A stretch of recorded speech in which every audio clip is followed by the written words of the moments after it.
So I don't know about you guys, but on my days off, I find it very hard to be productive because when I'm at school and when I'm at work, I'm always very go, go, go.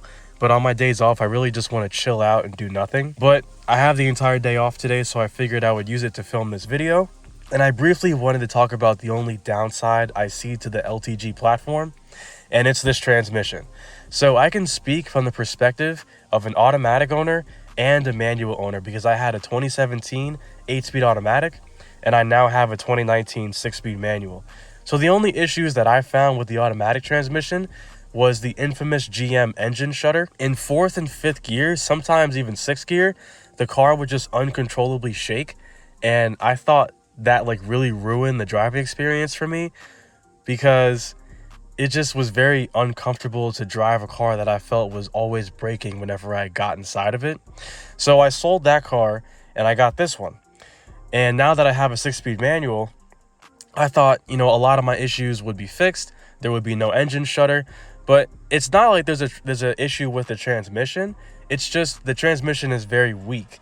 So I got this car dyno tuned and it made 328 horsepower, 367 torque. And about a month after tuning, the clutch started to slip in fifth and sixth gear pretty much all the time. So I couldn't do quarter throttle pulls in fifth and sixth. I couldn't do wide open throttle pulls in fifth and sixth.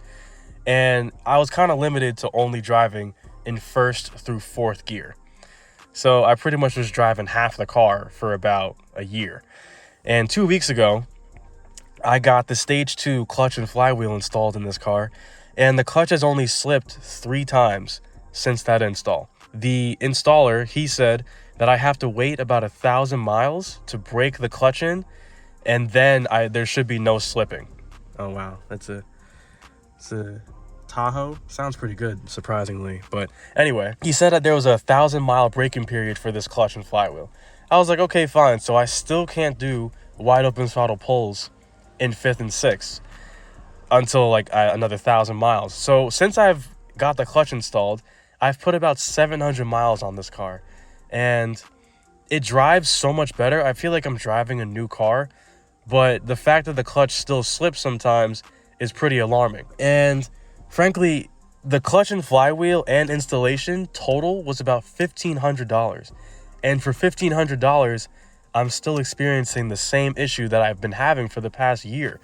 So I don't really know what I'm going to do with this whole situation. I figure I can just install a stronger clutch once I add more power to the car, because I feel like this clutch should be able to handle the power that's coming in the future, at least in fifth and first through fourth. But if it can't handle that power in fifth and sixth gear, then I obviously have to get a stronger clutch. Clutches are not cheap, and flywheels are also not cheap. They're very expensive parts you put in these cars, and frankly, I do feel, a little silly after spending so much money and still having this issue, but it's also not past the braking period, so I can't complain too much. If after the braking period I still have clutch slip, then I'll be a little upset. But for now, I just want to let you guys know the transmission is extremely weak for the 6-speed manual. I would say at 300 horsepower, 320 torque, it's probably the limit for this car if you don't want the clutch to slip. But obviously I'm trying to make more power than that, significantly more power than that.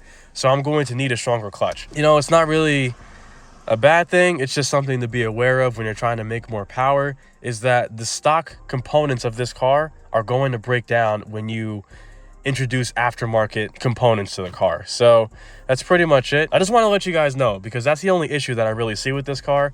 And because of this clutch issue, I have considered selling the car.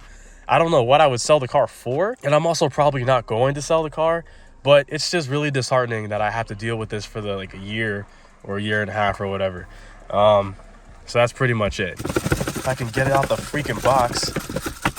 There we go. So Nostrum makes a big bore and a standard bore.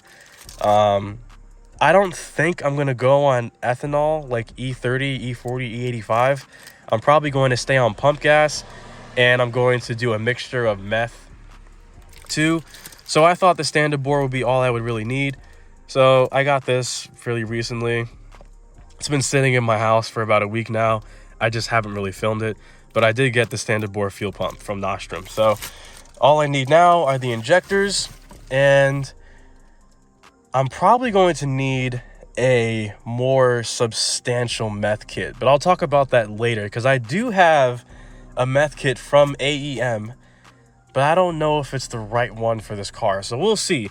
But yeah, guys, that's pretty much it. If you guys have any suggestions for a clutch that I can get for this car, you know, let me know in the comments. But, you know, that's about it for this video. So thank you guys for watching. Hope you have a really good day. Enjoy your days off, man, because this is really beautiful. This is really scenic. I love this. And have a good day, guys. Appreciate you watching. I appreciate all the love I'm getting on the videos and stuff. So thank you for the thumbs up, subscriptions, and the comments. I'll see you guys in the next video. Peace out.